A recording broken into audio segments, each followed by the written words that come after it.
India जे ॻोठ summary खां जलाल समूह लिखे थो। पिरीं बेताब जे थींदे हवाऊं लाश थी वेंदियूं, समय कुतबा ठही पवंदा, कथाऊं लाश थी वेंदियूं।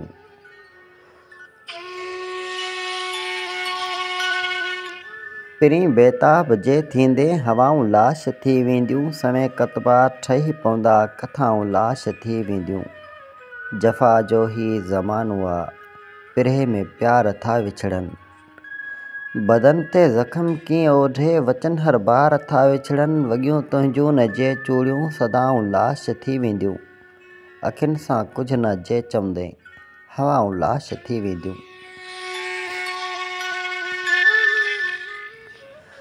ॾिसी छॾ राति आली जा इशारा था अञा सुर्कनि, ख़ामोश थी वियो सफ़र, मुसाफ़िर कोन था भुणकनि।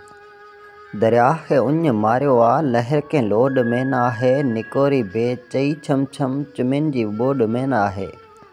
ॿाहिरूं तोब जे रोलियूं ॾिसाऊं लाश थी वेंदियूं, निगाहूं तूं न जे खणंदे हवाऊं लाश थी वेंदियूं।